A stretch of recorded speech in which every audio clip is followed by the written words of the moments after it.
Steering and Policy Committee to order. Good morning. Thank you for joining us for this very critical hearing. I'm Debbie Wasserman Schultz, one of the co-chairs of the Steering and Policy Committee. As we all know, the American people face a rapidly spiraling healthcare crisis. Every day, more and more hardworking Americans are getting their premium increase notices. Republicans' agenda will rip coverage away from as many as 15 million Americans in their big ugly law, and by letting these ACA-enhanced premium tax credits expire.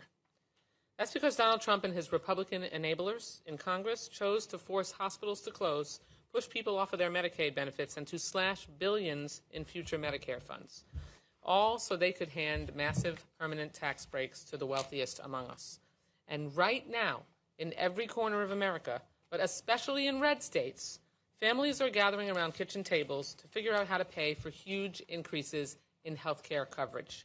For millions of them, the painful answer will be that they simply go without it. The pain this will inflict on my state will be absolutely vicious. Of the 10 highest congressional districts for ACA enrollment in this country, all 10 are in Florida. Is Governor DeSantis sounding the alarm bell? Are South Florida Republicans scrambling to solve a crisis that will bulldoze the budgets of nearly a third of their constituents? Hell no. Republicans simply don't care about middle-class Americans. It's very plain. They have one agenda only: protect Jeffrey Epstein's best friend in the White House and hand him as much power and money as possible.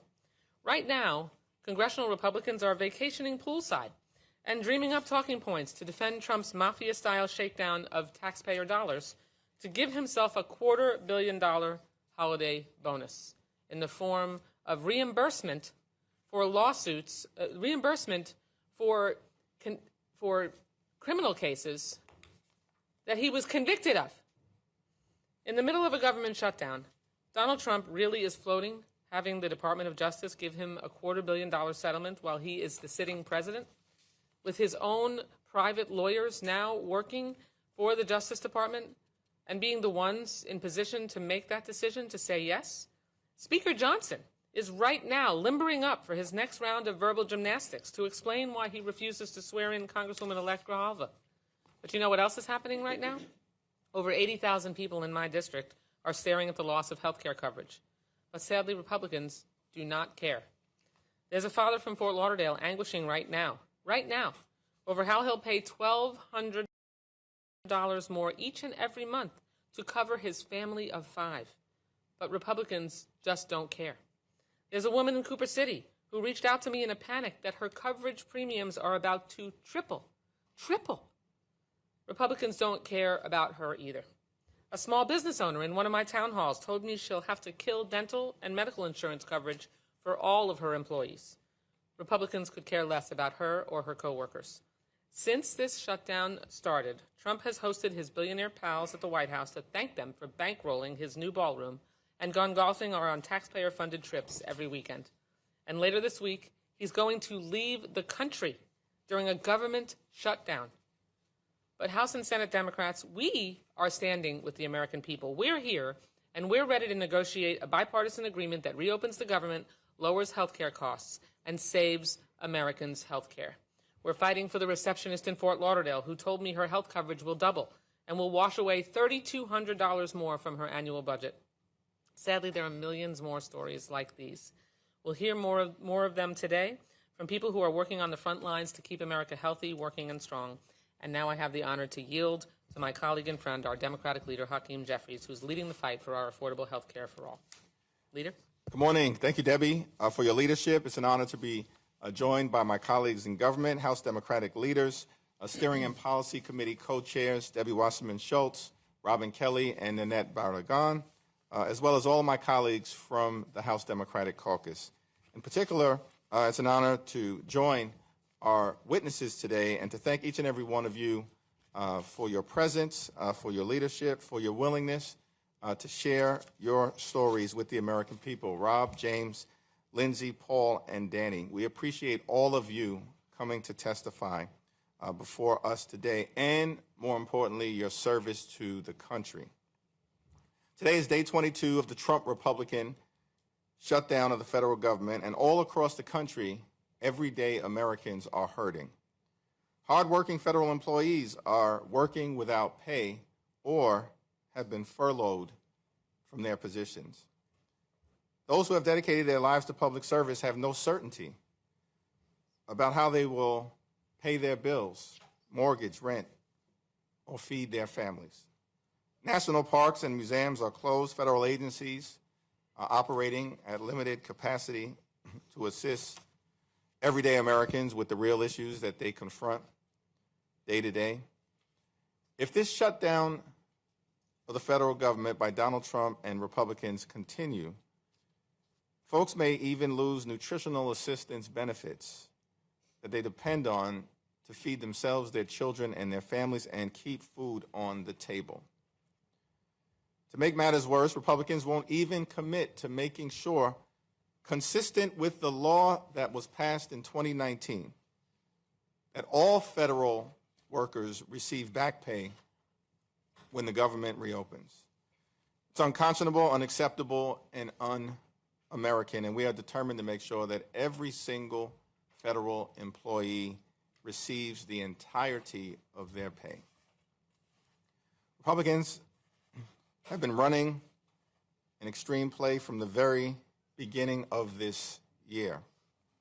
Donald Trump and his out-of-control administration have already illegally fired more than 200,000 federal employees prior to the beginning of the government shutdown.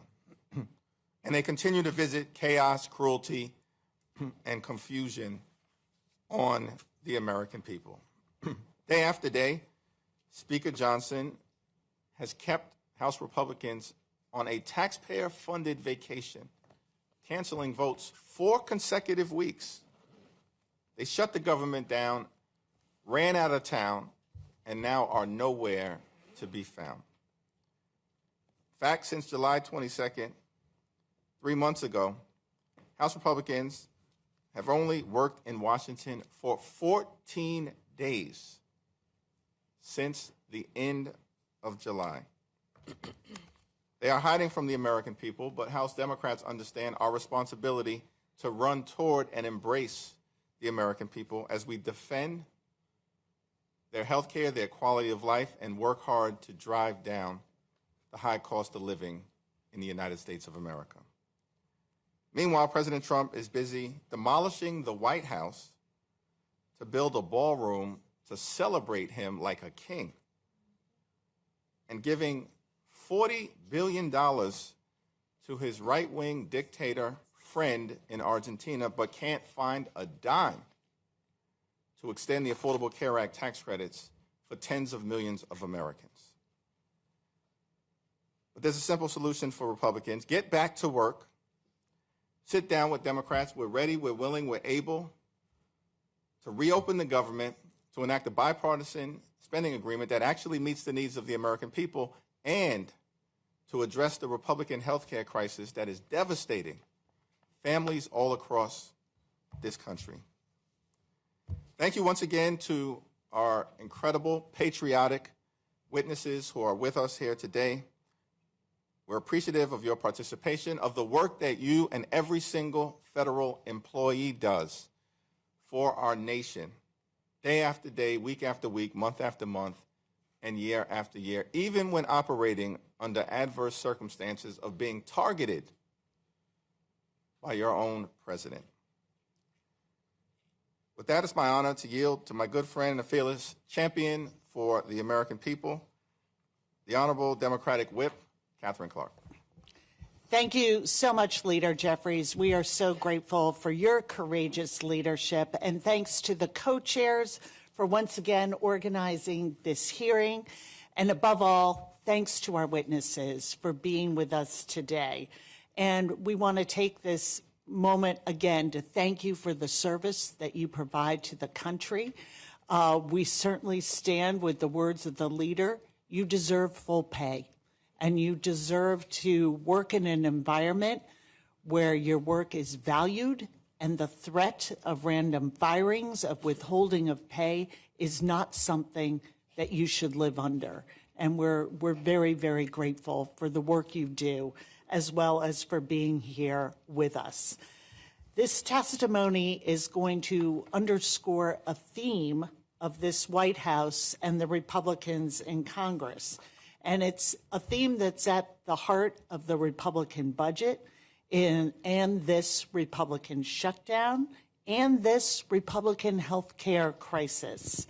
And it is the one constant in the chaos that we are seeing.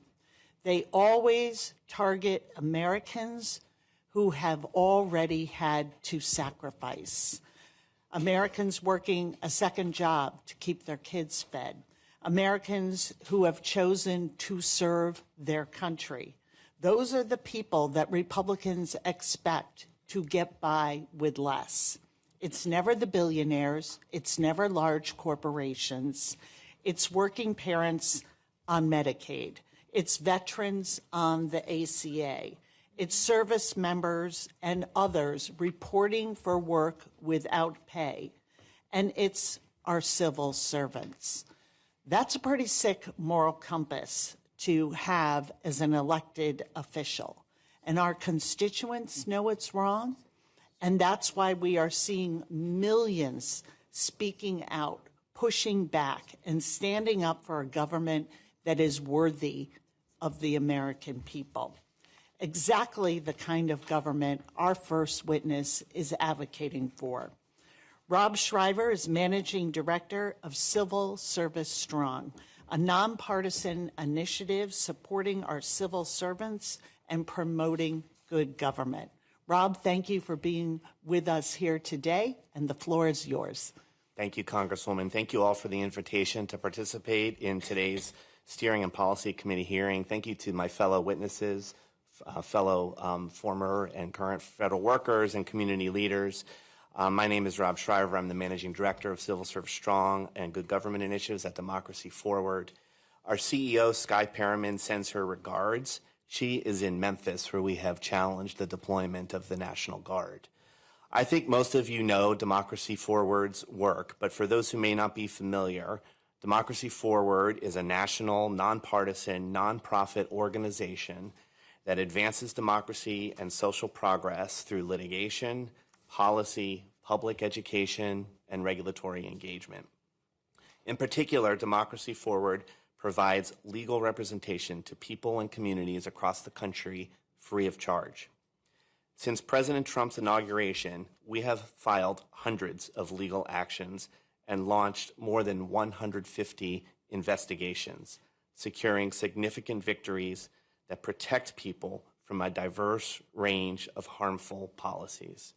We are still winning nationwide orders, including orders that vindicate the powers of Congress that this president is seeking to take away.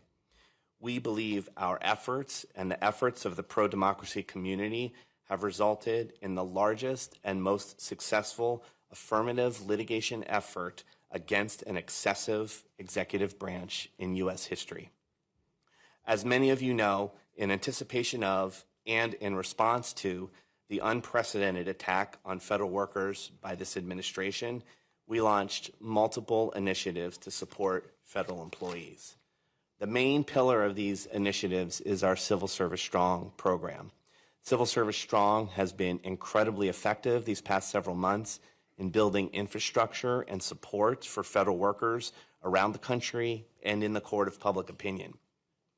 But we also know there are important battles that continue to need to be won in the courtroom. There are two that I want to highlight for you today. First, when the administration attempted to use reductions in force to illegally fire federal workers during the shutdown and exert pressure in the shutdown negotiations, Democracy Forward and our co-counsel filed a lawsuit on behalf of the AFGE and AFSCME, the two largest public sector unions. Last week, the court issued a temporary restraining order blocking the shutdown RIFs for federal employees in any program, project, or activity that includes any bargaining unit or member that's represented by AFGE or AFSCME during or because of the federal government shutdown. In order to expand the coverage of this temporary restraining order to more federal employees, we filed an amended complaint that added more union plaintiffs, the SEIU, NAGE, and NFFE. And we have now filed a second amended complaint, adding several additional unions, NTEU, AFT, and IFPTE. The court has thus far expanded the TRO to the first set of new unions, and we have requested that the court expand the TRO to include the second set of unions as well. We will continue to provide Congress and the public information on this case as the proceedings continue. The second shutdown-related case was in response to the administration's unprecedented step of using official agency systems to force furloughed Department of Education employees to send partisan political messages. Without notice or consent, the Department of Education replaced federal employees' automatic out-of-office email replies with messages casting blame for the shutdown, written in the first person as if from the employees themselves. Democracy Forward and our co-counsel are representing AFGE in a lawsuit which argues that this manipulation is government-compelled speech, thereby violating the First Amendment. The department has since changed the language a little, but not enough. The partisan language is still up, it's still unlawful, and we are still challenging it. I want to acknowledge the significant amount of fear-mongering over the harms that would ensue during a shutdown and the possibility that the courts would close.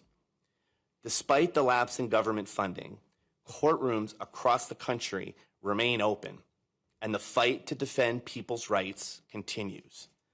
Federal judges from Rhode Island to California, nominated by Democrat and Republican presidents, including President Trump, have rejected the administration's attempts to delay litigation, ruling that the shutdown does not excuse the government from complying with the law and citing the court's needs to continue their constitutional functions. New cases are being filed, and district and circuit courts have refused to halt proceedings, ensuring that communities, workers, and advocates can continue to challenge unlawful actions even when the government shuts down. Democracy Forward is deeply committed to federal workers and the rule of law, and we will continue to look for ways that we can support both during the government shutdown. Thank you again for the invitation to join today, and be happy to answer any questions you may have.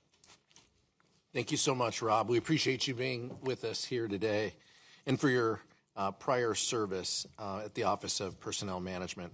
Now I wanted to introduce James Jones to this hearing. James is an Army veteran, a man who defended our country in uniform overseas and who served in the Gulf War. After his years of military service, he joined the federal workforce as a civilian, becoming a maintenance mechanic at the Blue Ridge Parkway with the National Park Service. His work helped make it possible for millions of Americans to visit the Parkway's many trails, roads, and campsites every year. James served his country in the military and now works for the public good. As a result of his deployment, he has chronic health conditions that require treatment. He deserves the best care that the VA has to offer, and he deserves a government that works for him. But that is not what we are seeing from Donald Trump and congressional Republicans. Trump froze hiring at the VA, pushed extreme cuts to veterans' health care, and has made it harder for veterans to see a doctor and receive care. And now, on top of that, Republicans in Congress have shut down the government, forcing hundreds of thousands of federal workers to go without pay. Furloughing workers like James. Let me be clear. Republicans are turning people away from their jobs and without pay, disrupting services for American families, all while they stay away from Washington, D.C. on vacation. You deserve better. Our veterans deserve better. Our federal workers deserve better. James, thank you for your service and for joining us here today. You're now recognized. Thank you, Congressman. And thanks to this committee for allowing me the opportunity to speak. As you mentioned, Congressman, I am James Jones. I'm from North Carolina. I'm from District 5, Virginia Fox's district, to be clear. I'm also a steward with AFGE Local 446, and I'm an organizer with the Federal Unionist Network. I'm a maintenance mechanic with the Park Service. I work at the Blue Ridge Parkway in Blowing Rock, North Carolina. I am a veteran. I was a combat engineer during Operations Desert Shield, Desert Storm. I served about 9 months in country during that conflict. I'm here today speaking on my personal capacity and as a organizer for the fund, the Federal Unionist Network. And I'd also mention combined service. I have over 28 years of service between the military and my service to the Park Service. So one of the reasons I'm speaking here today, and probably one of the most important ones, is over this healthcare battle that Leader Jeffries mentioned earlier. I live in a red state. It's sort of a swing state, as you all know, but I do live in District 5, which is Congresswoman Fox's district. It's a poor area, you know. Her district is made up of hardworking folks that rely on the ACA subsidies. I know many folks that are on the ACA. Most of them are either self-employed or they work for an employer that doesn't offer health insurance, or if they do, they're still on the ACA. I was told by some of these folks, if the subsidies expire, they're going to be in a mess. They won't be able to afford the premiums to go to the doctor. Some of these folks are on Medicaid as well. They're so poor they have to have the Medicaid recipients so they can go to the doctor because they don't make enough money to even afford the rates for ACA now. If they lose this, it's going to be bad for this whole district, the counties that are within her district and other counties in North Carolina. Approximately 30% in my county, Watauga County, of these residents are on these programs, and that's a big chunk of the population to rely on those programs. VA access, I'm a veteran. Like I said earlier, I served my country in Desert Storm, Desert Shield. I've accessed the VA. I suffer from ailments from that conflict, mainly burn pit issues with breathing, respiratory issues, and some other issues as well. I rely on the VA for my health care. I use the VA for everything, my vision care, my dental care, my primary care. I love the VA. I really do. It's a great place to get health care. The Asheville VA, where close to Boone, where I live, is one of the top-rated hospitals in the VA system. And the Hickory Clinic as well, where I usually go sometimes to get vision and dental work done. VA health care is not a handout. Veterans earned that care, especially veterans that served in open conflict that suffers from their ailments by fighting for this country. But every week this shutdown drags on, the promise gets weaker. Clinics are short-staffed. They're even getting more short-staffed due to the VA cuts. Doctors and nurses are leaving. The VA, they try to bring in new doctors and nurses, but it's hard because most of these folks feel like they're not going to have a job in 6 months or a year. So it's hard to hire people and replace the folks that are leaving. Claims are delayed. Folks that file disability claims, they're seeing huge delays. It was already delayed roughly around 120 days when a person filed their claim. Now that's increased. And then this administration is talking about cutting another 30,000 positions from the VA. That's unacceptable. That's not making the promise to these veterans that this country made to them back during the Civil War, after the Civil War. But it seems like this administration can find money for other things, as the leader mentioned earlier. $40 billion to Argentina, $200 million for a ballroom, $400 billion, I think, for the jet from Qatar. I mean, I can't keep up with all the money that this administration is wasting, and not a dime for the American people.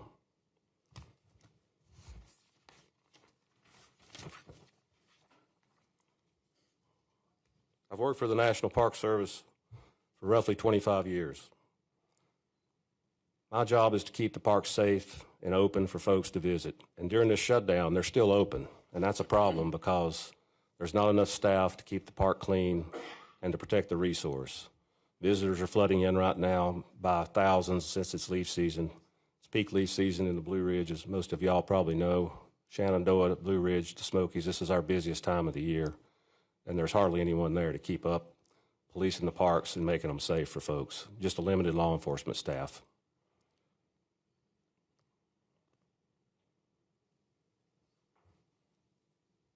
I know what public service means.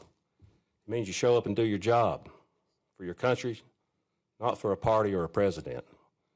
We as federal employees work for the American people, and that's who I serve. I can't tell you, just about every day I go to work, people thank me for the job I do to keep the parks safe and keep them clean, keep them open for them to enjoy. People love their parks. We're probably one of the most favorable federal agencies in the service, and that's why I work there, because it is a great job. As I said earlier, I'm in a red district. Trump said he's getting rid of these Democrat programs, and these programs these programs that we have, like Medicaid, the ACA subsidies, and others, help everybody in my district. If they're gone, it's really going to affect them in a negative way. My district went for Trump both in 2016 and 2024, and a lot of my friends supported him. But lately they're saying, I didn't vote for this. They didn't vote for the parks to close or to be short-staffed, health care costs to skyrocket, and veterans to lose care or have delayed care, and for tens of thousands of federal employees to be at risk of losing their jobs.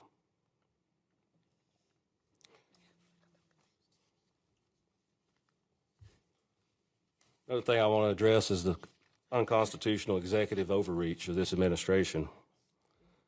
I asked the Democratic Party to defend and support public services through adequate funding established by Congress and ensure those funds are spent efficiently and wisely and protect the power of the purse. As I said earlier, I'm an AFG member, Local 446. I would love this party to defend our unions and our collective bargaining agreements that this administration has sought to destroy and eliminate. In fact, it's even in the law. 5 U.S.C. 71, Congress found that collective bargaining safeguards the public interest, contributes to the effective conduct of public business, and facilitates and encourages the amicable settlement of disputes between employees and their employers concerning conditions of employment. Congress has determined that labor unions and collective bargaining in the federal service are in fact in the public interest. I asked that we could pass legislation that reverses Trump's executive order terminating collective bargaining agreements with agencies as the VA, such as the VA, the DOD, EPA, and so on. Protect official time and the use of agency facilities for union officials to represent employees, as outlined in many collective bargaining agreements, and protect payroll dues deductions that this administration has eliminated. In summary, Congress must hold the line for health care for workers and democracy. Federal workers are standing up for the people and the programs and services we provide. We will forego paychecks if it means saving the vital programs and services that tens of millions of Americans rely upon. We are federal workers, union members and public servants who have devoted our lives and careers to administering government programs and services. This shutdown is a test of who the government serves, billionaires or the American people. People like me, dedicated federal workers and veterans of combat, took an oath to serve this country, and we're still keeping it. Now it's time for Congress to hold the line for us and for every veteran and working family that's been left waiting. Thank you.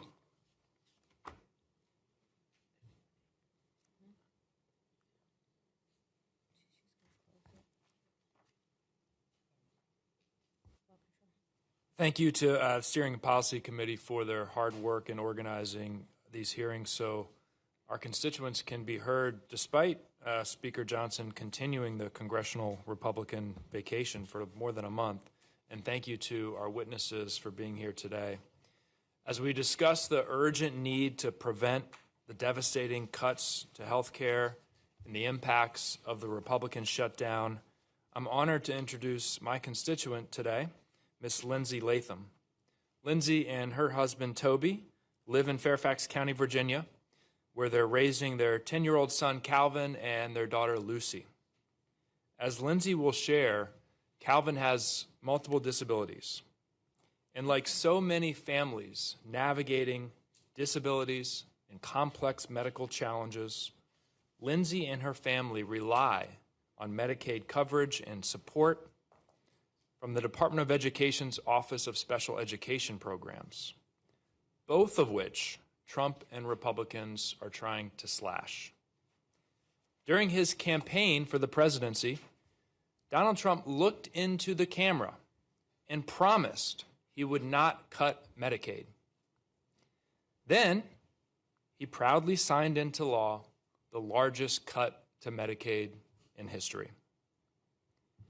He lied to Lindsay and her family. He lied to millions of Americans rely on Medicaid. And earlier this morning, Lindsay described to me how she felt when she heard congressional Republicans cheering after they passed the big ugly bill.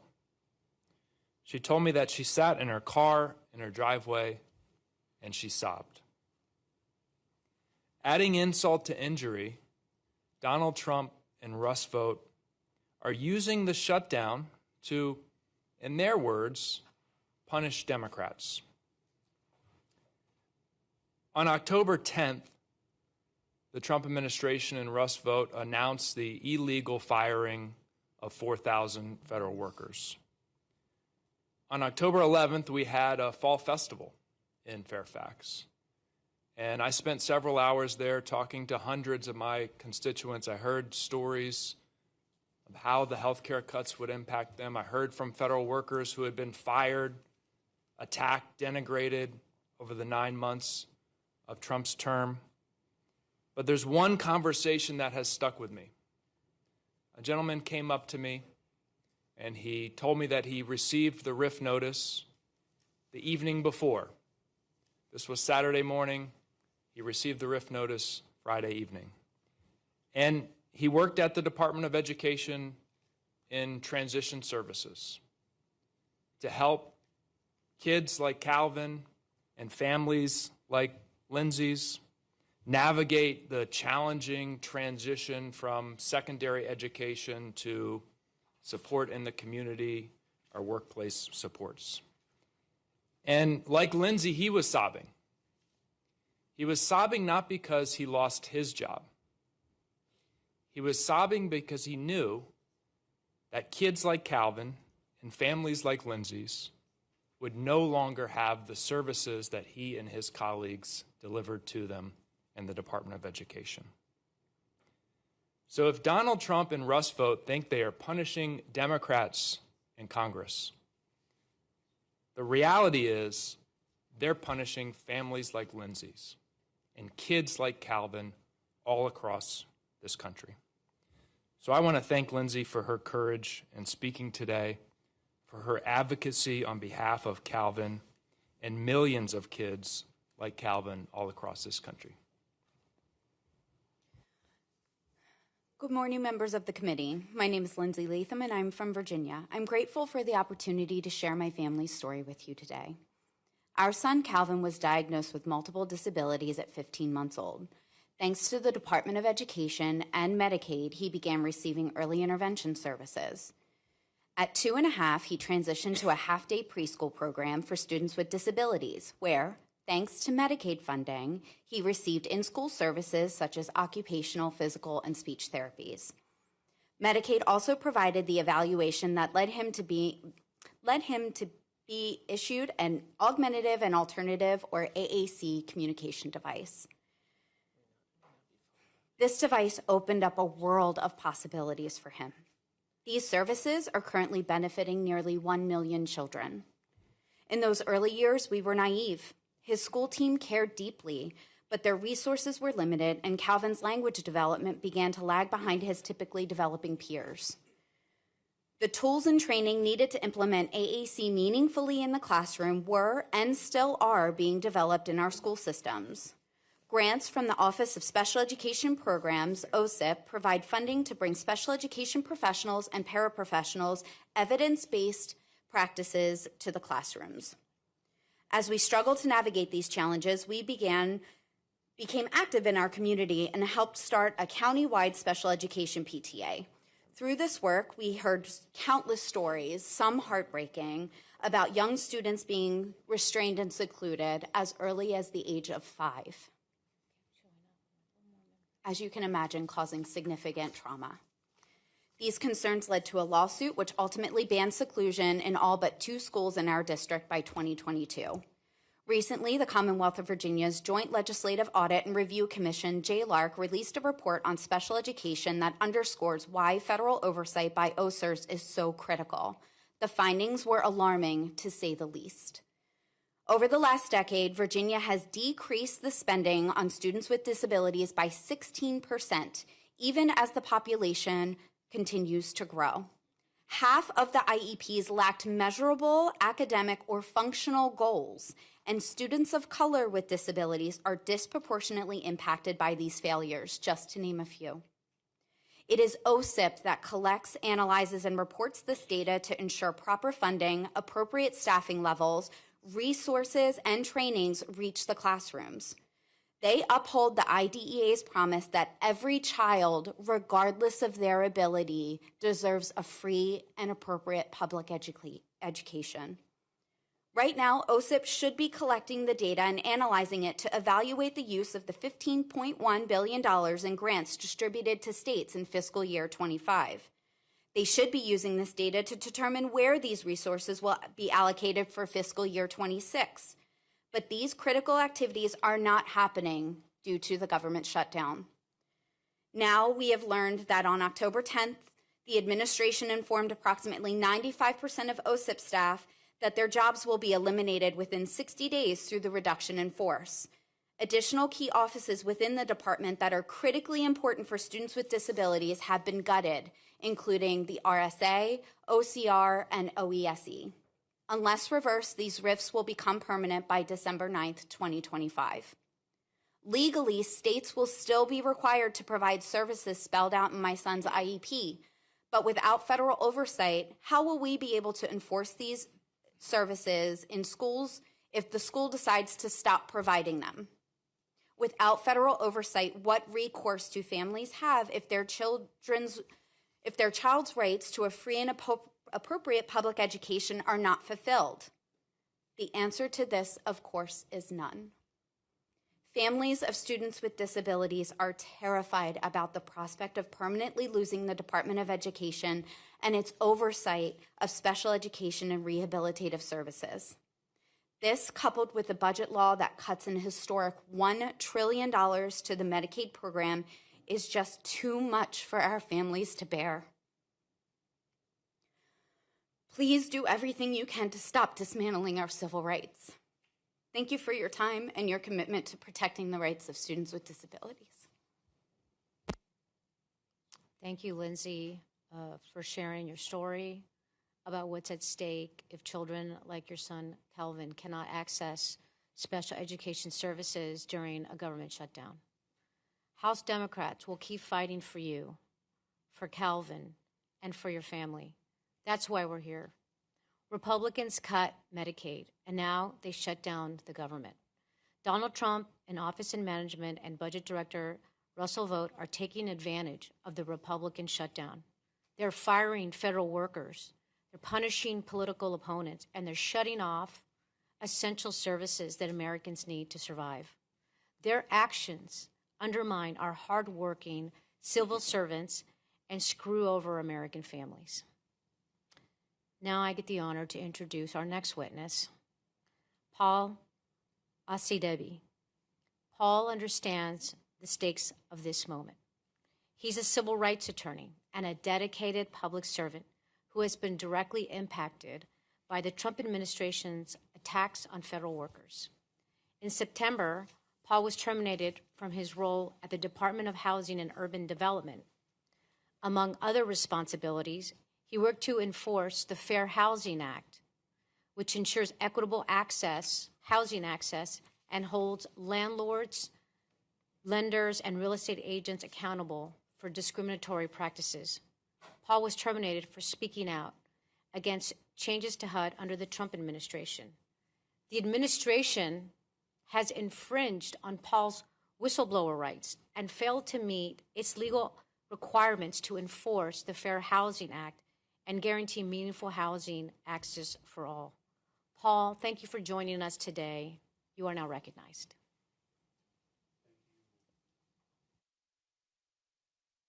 Congresswoman, good morning, everyone. My name is Paul Asadebe.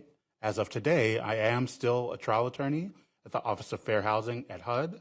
I'm also a steward with AFGE 476, and I'm speaking here today in my personal capacity and as an organizer with the Federal Unionist Network.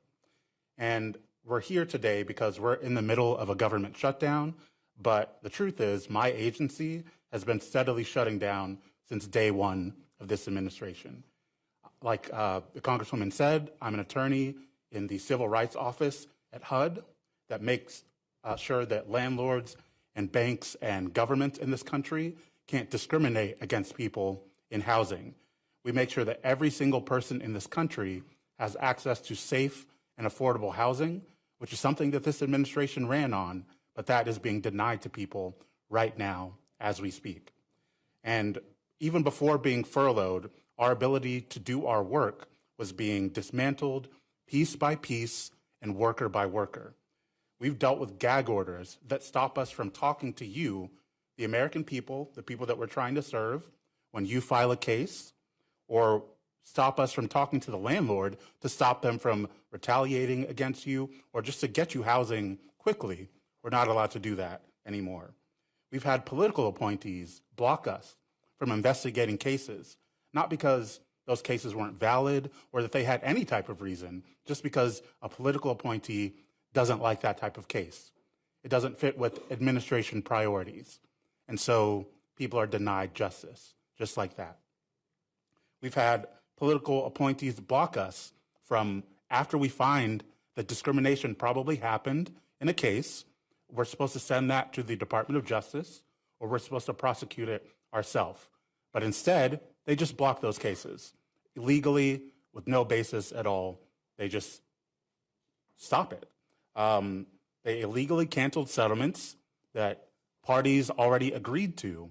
The people who are actually involved in the case, a landlord or a bank is willing to make someone whole, willing to give them the housing that they need, make sure that they're not evicted, get them an emergency transfer so that they can get off the street or not be stalked by their abuser anymore. And HUD is now, again, political appointees, non-lawyers, just random people are coming in and saying, no, we don't like that. That doesn't fit with administration priorities, so we're going to just squash that. That's what we're dealing with at HUD right now. And those settlements are one of the ways that we help people most frequently, because that's the way that you can get free legal help and to have someone address your issue without it taking years and years of litigation. But we've been cut out of that process entirely. And it's not just that process that the fair housing lawyers, the civil servants that are devoted to making sure that you have your civil rights in practice and not just on paper, we're cut out of the process for making sure that HUD itself doesn't violate civil rights laws, because we have all types of programs.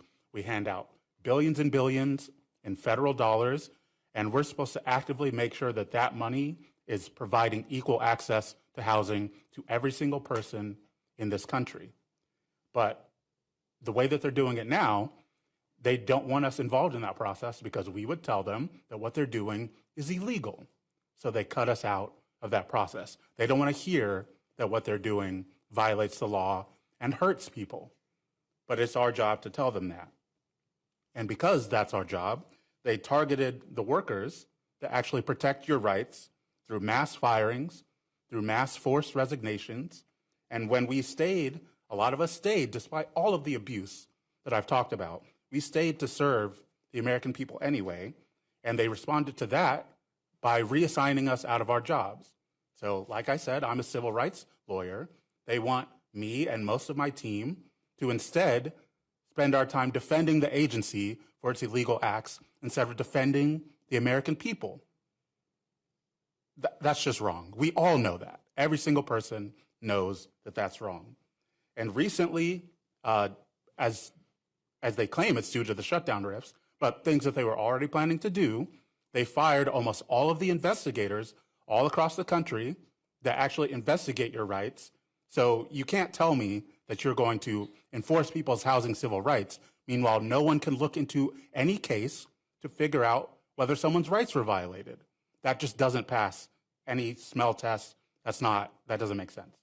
But the reason that I spoke out about all of this is because I'm a federal worker and we took an oath to defend the Constitution and defend your rights from anybody that tries to take them, including the president, including an agency head. It doesn't matter who it is. And because of that, we collectively blew the whistle on the illegal acts and the mismanagement that are happening at HUD. 4 of us, dedicated civil servants, took the risk of telling the truth to the public. And like we're seeing all across the federal government, the 2 of us that were public on that whistleblower report were fired, explicitly due to our telling the truth, due to whistleblowing. And even though that happened, we refused to be silent because the American people deserve to know what is happening to their government. And they deserve to know that the rights that people marched and bled and died for are being gutted from the inside under this administration. So it's really important for people to understand that right now, it's time for federal workers and Congress and the American people as a whole to say that enough is enough with all of this. That means rejecting cuts to health care that are happening at the expense of working people. That means making sure that every single dollar that is authorized by Congress is actually spent on services and protections that people need. That means stopping and reversing the mass firings and the political interference that are happening at agencies all across the country that actually try to serve the public. And that means creating real oversight and protections for whistleblowers like me and for everyone that's facing political retaliation right now under this administration. And that also means, as I'm here with the Federal Unionist Network, and I'm a steward, that means ending the union busting that we're seeing, because those unions are the ones that gave me the strength and the backing to be here telling you the truth right now. It would not be happening without the unions, and they're attacking the unions to stop people like me and people who try to organize to protect their agencies from talking to you. So lastly, I want to say to everyone here and to everyone who's watching this at home, I need you to understand that what's happening right now to your government is not normal. It's not okay. This is a 5-alarm fire for the health, safety, and equality of the American people and for democracy. So we all have a choice to make right now. This is the time to make that choice. We have to choose between a government by the few and for the few and only them, or a government of the many and for everyone. And I know what I choose personally.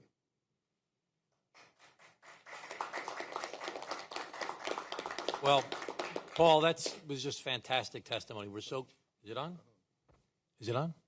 No. I want to just thank you, Paul. That was awesome, and thanks for having the guts to stand up and to make your case, to be a whistleblower and to make the case here today. We're just very grateful to you. We're grateful to the Steering and Policy Committee for setting up this hearing to try and tell people what's going on. And we're grateful to all the witnesses that are here today for being here to help us to educate the public as to what's happening here in our country. That's why we have these hearings. That's why we're going through this process right now. We're trying to break through all the noise that's out there and talk about what's really going on. If you ask the American people right now, what's the biggest issue you're facing? They're going to say affordability and the cost of living. That's the biggest concern that the American people have right now. And we see prices are not going down, they're going up because of the tariffs. We see energy prices going up because they cut all these green energy projects that were ready to go forward, and they cut all the subsidies for it at a time. There's rising demand for energy because of all these data centers. They're cutting projects that are ready to go online. They're seeing interest rates are still high. Even if you see a 0.25% here, 0.25% there, interest rates are abnormally high right now. One of the reasons there's upward pressure on interest rates because there's so much debt that was created from the big, beautiful bill, as they call it. And we see this upward pressure on interest rates. It makes it hard for you to buy a house or get a loan. And the big issue of the shutdown, which we are trying to tell the American people about and to get this administration and our colleagues on the other side of the aisle to recognize, is that people's health insurance premiums are about to skyrocket. And they're going to hear about it all over the country on November 1st when open enrollment starts, and it's going to take place on January 1st when it hits. And people are going to see their bills go up literally thousands of dollars. Not hundreds of dollars, thousands of dollars. And so we're doing this to try and educate people as to what's going on. That's why we're doing a hearing like this today. So it's breaking through. It's starting to break through. 13 Republicans yesterday sent a letter to the Speaker. They did their obligatory praise of the Speaker, and the Democrats are no good, and what they're supposed to do on their side, I guess. But they said in this letter from 13 Republicans, they said when the government reopens, we should immediately turn our focus to the growing crisis of health care affordability and the looming expiration of the enhanced ACA premium tax credits. Millions of Americans are facing drastic premium increases. The message is getting through. That's from 13 Republicans. They said allowing these tax credits to lapse without a clear path forward would risk real harms to those we represent. We're breaking through. They're starting to get the message as to what's actually happening here today. And I want to recognize, though, that a lot of people are suffering right now because of the shutdown. A lot of people are being hurt. We have to figure out how to address these rising premiums, these rising costs of health insurance, and get the government reopened. But in the meanwhile, people are suffering like my constituent that's here today, Danny Choi. Danny, thank you so much for being here today. I'm so grateful to you. I just want to introduce you to everyone that's here. Danny's worked for 3 years at the Centers for Medicare and Medicaid Services, also known as CMS, serving as a health care insurance specialist. He's a member of AFG Local 1923. And Danny's furloughed, as is half of his department is furloughed. His last pay period, he received only 80% of his paycheck. And this week, he's going to miss his entire paycheck if we don't reopen the government. And Danny's having a hard time paying his bills. Danny's parents are immigrants. My father was born in Italy. His parents were born in China. He grew up in Queens. Danny is a veteran. And we should recognize that 25% of the employees of the United States federal government are veterans. So we certainly thank you for your service, and we recognize that we have an obligation to look out for you. And right now, keeping this government closed is not looking out for you. So Danny served for 5 years as a Marine from 2008 to 2012. While serving in Afghanistan, he earned the Navy Achievement Medal. And Danny's story is the American story, and he wants to do his job. And he also deserves his paycheck. We've got to end this shutdown. So, Danny, tell us some more of your story, please. Good morning, members of the committee. My name is Danny Choi, rank and file union member of AFGE Local 1923, proud federal worker at the Department of Health and Human Services and U.S. Marine veteran, collective 7 years of federal service. Speaking in my own personal capacity. I'm also speaking today, similar to my colleagues to my side, as an organizer with the Federal Unionists Network, a broad coalition of unionists striving to protect the federal workforce and saving our public services. Like my colleagues next to me, I am here today to advocate for the protection against mass terminations impacting agency missions, protecting scientific integrity of our health and research agencies, and to support the federal workforce in continuing to do our jobs serving the American people. We have to remember that this shutdown crisis is a culmination of events starting with the mass illegal terminations and resignations earlier this year, in the spring and the summer, to the partisan spending bill that resulted in healthcare cuts, cuts in funding for food assistance, and now further cuts for federal agencies, further threatening our civil service. This is not making our agencies more efficient, and America will not be healthier from these changes. We can expect in your state where I live, the recent spending legislation or big ugly bill will lead to large healthcare cuts, estimated to result in 1.5 million New Yorkers losing health insurance coverage, $8 billion lost expected by hospitals, and over 60,000 healthcare-related jobs lost. By cutting civil servants and lowering budgets, there are federal agencies that are no longer able to effectively carry out their missions and comply with the statutory requirements. We have seen colleagues from other agencies put on administrative leave for signing a letter of dissent describing how agencies are deviating from agency mission at the EPA and FEMA. These actions create an environment that punishes lawful dissent, threatens our ability to ensure that the public is protected, and to do the job we signed up to do. The impact from loss of staff results in longer wait times from Social Security call centers, veterans having delayed access to services, and less protection for the American public for things like food inspections and medical device recalls. As a furloughed federal worker speaking in my own personal capacity and at risk to my professional career, I'm speaking out today to share the federal worker perspective to shutdown and what we want to see from our leaders and representatives. When addressing policy for health insurance, we need to be clear that when we implement guardrails to protect against fraud, We must not forget about access and affordability of healthcare. Increasing the cost of health insurance will cause many people to opt out of health insurance, choose to delay preventative care, and increase use of the emergency room instead of using the primary care doctor. Increases in premiums and deductibles for the marketplace plans offered by the Affordable Care Act or Obamacare will affect about 20 million people. Work requirements implemented for Medicaid will lead to millions losing coverage and increase administrative burdens, despite prior research indicating that these requirements do not have any significant impact on Medicaid enrollees working. These policy changes will also contribute to higher premiums in other commercial insurance plans as well. We can expect that for-profit insurance companies will adjust their policies to try to anticipate how healthier people may choose to leave their plans and be uninsured instead of paying for these extra costs.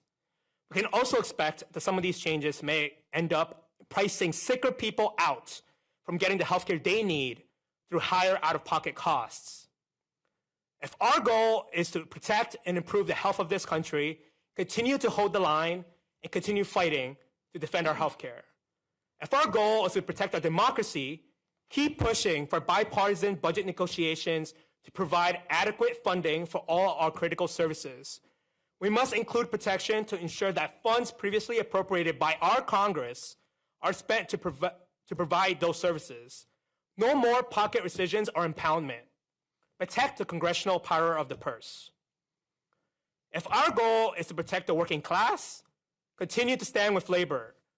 Protect our collective bargaining rights, protect our rights as federal workers, and let us do our jobs. Federal workers are proud to serve the American public and want to continue to performing our duties with integrity. Thank you. Thank you, Mr. Choi. Rosa DeLauro for a few remarks. Thank you very much. And really, it still is morning. It's not exactly noon yet, so good morning to everyone. I want to say thank you to the Steering and Policy Committee for convening what is an important discussion and important education for people of this nation. I want to say a thank you to all of you, to our witnesses, for your service in whatever form that may have taken as a veteran, as somebody who's worked in the Park Service, as civil rights lawyers, etc.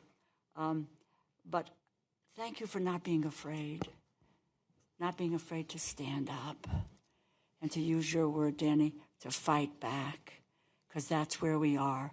We need to fight back. We have the courts, yes, they are our friends, and we work with them.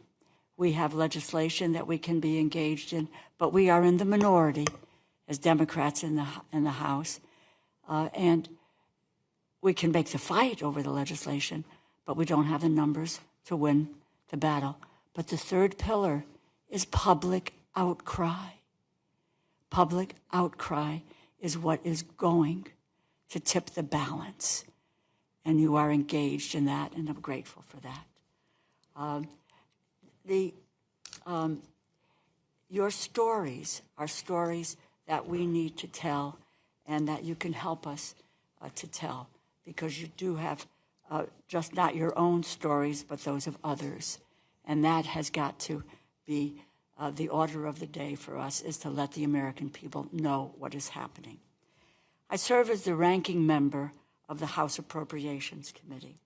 And if I can take an opportunity to step back a moment and offer some broader context for President Trump's shutdown and how we got here. Since the moment that they took office, President Trump and the Office of Management and Budget Director, Russell Vought, have launched a scorched earth campaign to decimate the federal government and the programs and the services the American people depend on. Their goal is to dismantle the federal government. Make no mistake. From the beginning, their approach has been burn it down extremism. Russ Vought himself wanted this shutdown, and he has publicly said that his goal is to make sure that federal employees are, quote, traumatically affected, end quote. President Trump has said he is targeting layoffs at, quote, Democrat employees. These are not just policy differences. For them, it is clearly personal. Since the beginning of this year, 200,000 federal employees have either been laid off or left the workforce. 200,000 federal employees. President Trump and Russ Vought right now are actively trying to lay off thousands more workers across the Department of Health and Human Services, Education, Commerce, Treasury, Energy, Housing and Urban Development, Homeland Security, and Interior. They have canceled energy projects in Democrat-led states. They have frozen public infrastructure funds in Democratic-led cities. They have just recently terminated a series of Army Corps of Engineers contracts in New York. They have boasted that their goal is to lay off upwards of 10,000 more federal workers. It has nothing to do with a shutdown. It has all to do with they wanting to dismantle the federal government. This assault is what they have always wanted. It is what they were already doing. It is not a new pressure tactic. It is not a strategic maneuver. It is a corrupt abuse of power that they have chosen to carry out because they are corrupt and they are illegal. The administration does not want to be held accountable for these actions, and so they are trying to blame them on President Trump's shutdown. Meanwhile, President Trump's refusal to prevent health care costs from skyrocketing for 24 million Americans is bringing more harm to communities every day. But people are getting the messages. Connecticut's premium costs went out on the 20th. All over this country, they are getting the notices that tell them what they are going to have to pay and what they will not be able to pay. The NIH, the National Institutes of Health, has been forced to freeze all new grants and contracts, interrupting crucial research into debilitating diseases like cancer, Alzheimer's, ALS, heart disease, rare genetic conditions, countless other health issues that impact families all across this country. As we sit here today, we have no idea how the administration will deal with the lack of funding for both SNAP, the food stamp program, and the Women, Infants, and Children program, WIC, on November 1st. And yes, they don't know where the money will come from, but Argentina will get $40 billion. Schools and children who rely on programs like Head Start will begin to see funding shortfalls as new grants are not issued. Special education is being cut. This puts thousands of low-income children at risk of losing access to educational support early on in the school year. But Argentina will get $40 billion. Community health centers, nursing homes will be left with only partial funding support as the shutdown persists, putting a significant strain on their capacity to treat the primarily low-income patients who rely on their services. Argentina will get $40 billion. Instead of allowing President Trump and Russ Vought to run roughshod over Congress's power of the purse, refusing to do anything to stop health care costs from skyrocketing and prolonging this shutdown, it is hurting our communities. Medicaid covers children, those who are disabled, low-wage workers, and seniors, all who are going to be ravaged in what they are doing. House Republicans should end their month-long vacation, return to Washington, D.C., work to address all of these issues. And just within the last 48 hours, our leader, Hakeem Jeffries, and the leader in the Senate, Senator Schumer, asked for a meeting with the president, and he summarily said no, he would not meet. We are here, as you all can see. We are ready to reopen the government as soon as the Republicans decide that they are ready to do their jobs. I thank my colleagues on the committee for convening this meeting and our witnesses for their time today. You know, my friends, the Congress is an institution that responds to external pressure. You are that external pressure. We need your voices and your networks loud and clear to say enough is enough. Let us move forward. Let's provide the services to the American people that they deserve. Thank you. Thank you for being here. Thank you, Ranking Member DeLauro. And now we'll move into the question period. I think each member has the list in front of them, but I'll call on you as we move forward. I want to start by thanking all of you for being here, for your incredibly hard work and for your courage, because it takes courage to, especially for those of you that, like Mr. Choi, are still employed by the federal government, and Mr. Osadebe, I mean, really, your strength and character are remarkable, and thank you for the incredibly important reminder for all of us that we have to stand firm on top of the principles and foundation that this country was founded on.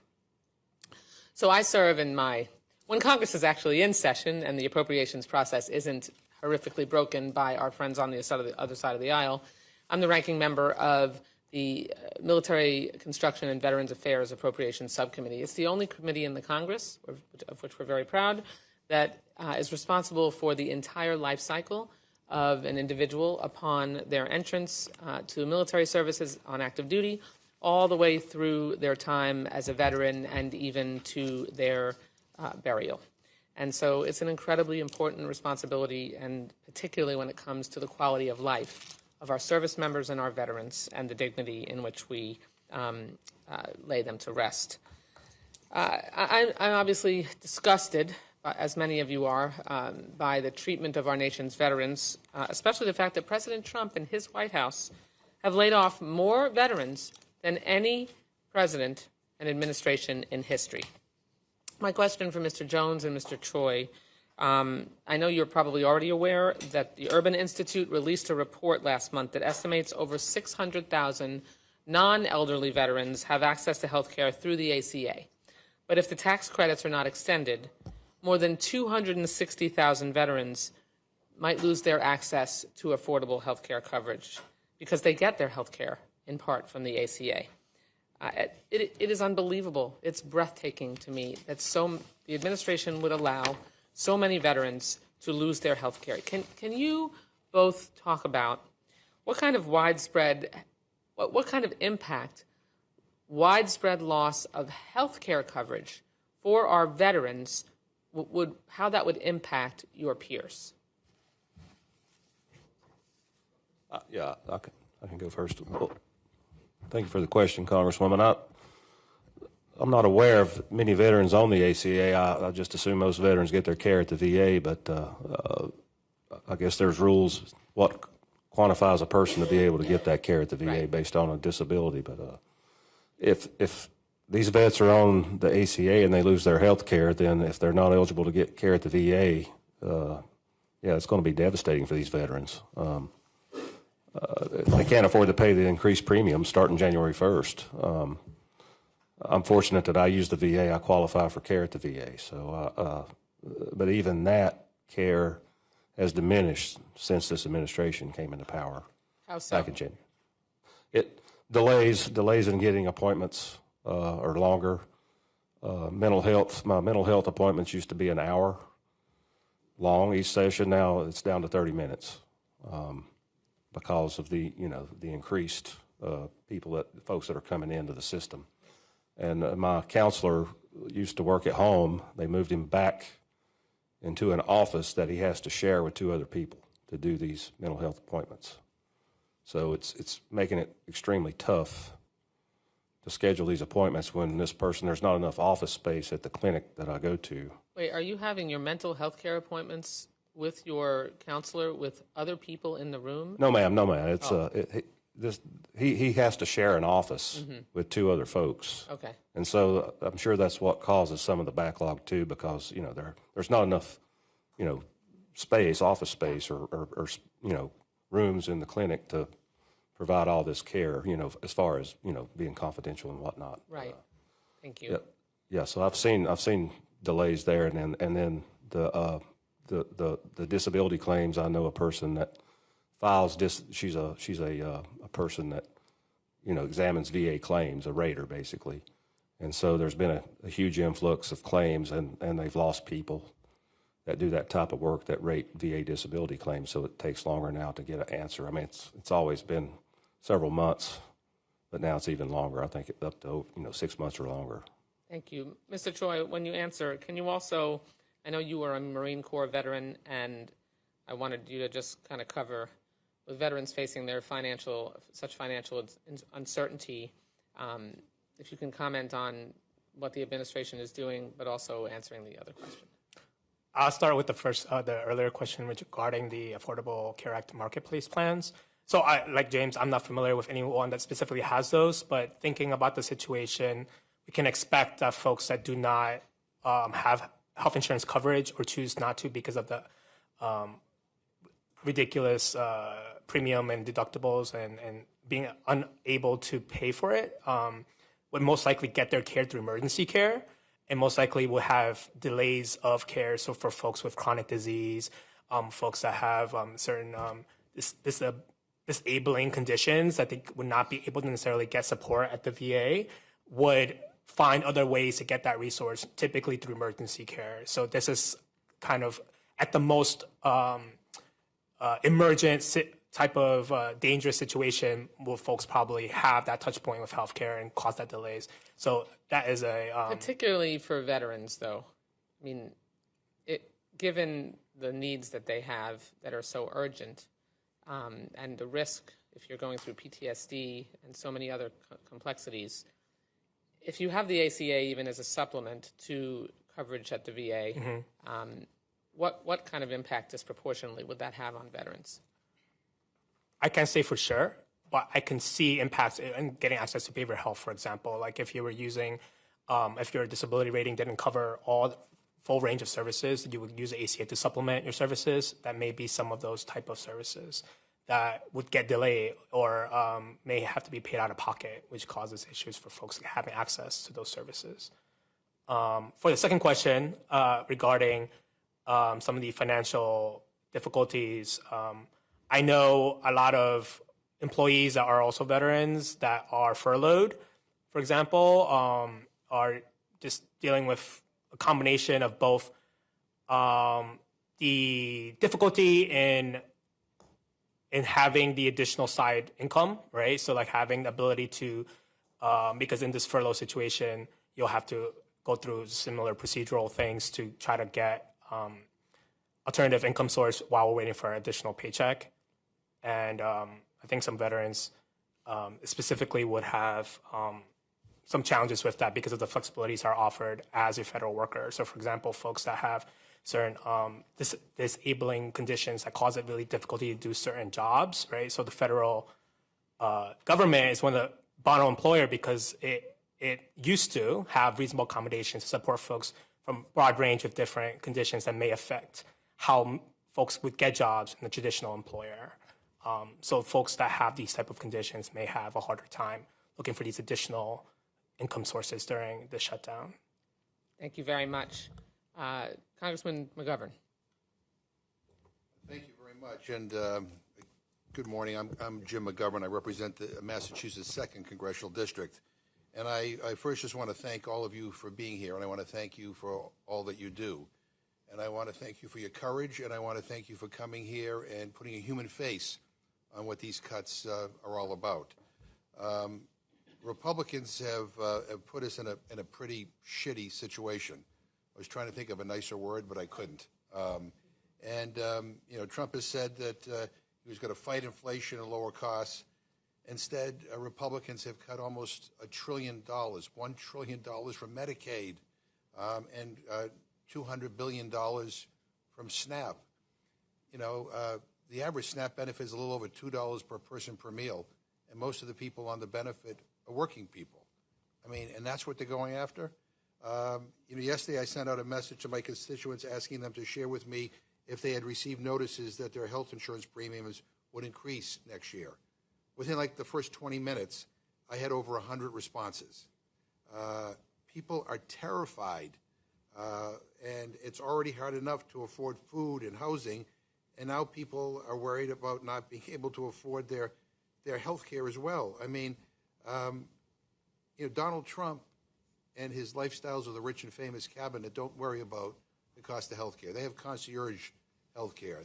These things don't ever enter in their thought process. But for the people I represent, and for those of you here, and for the people that you're also speaking on behalf of, this is a huge deal.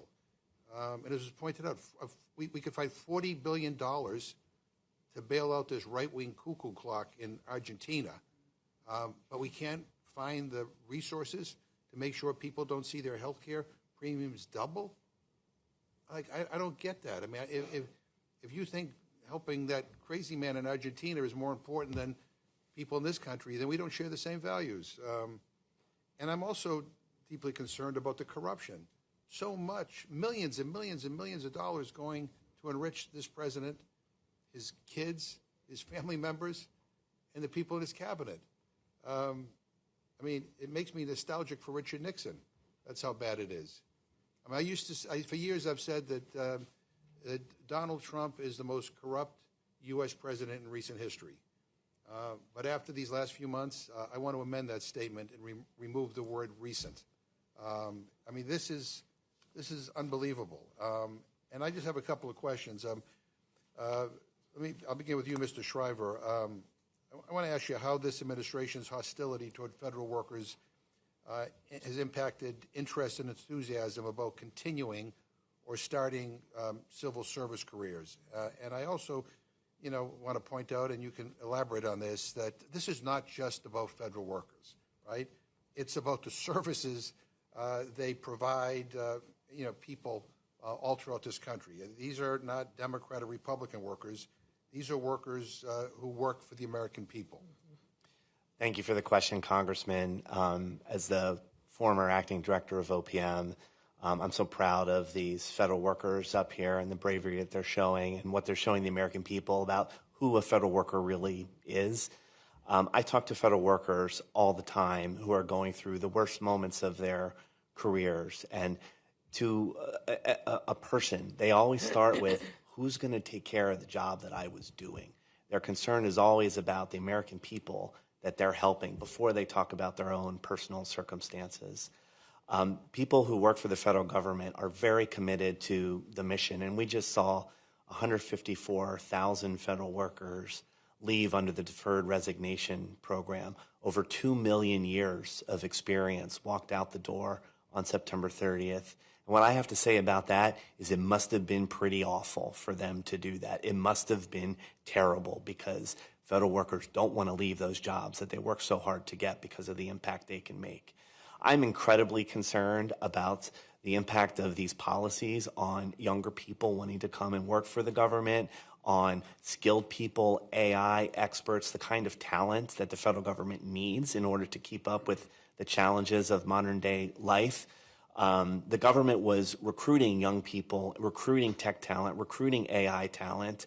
They were, for the most part, probationary employees at the beginning of the Trump administration, and they were summarily terminated without cause just because the Trump administration thought they could do that. What message does that send to young people, to tech talent, to the greatest AI minds in the country? We're telling you on the one hand, we want you to come and work for us, and on the other hand, we're letting you go with no good reason at all. The government has had historic challenges in recruiting young people and recruiting tech talent, and what this administration is doing is turning it into a workforce that doesn't try to recruit the best and the brightest, but that tries to recruit the most loyal.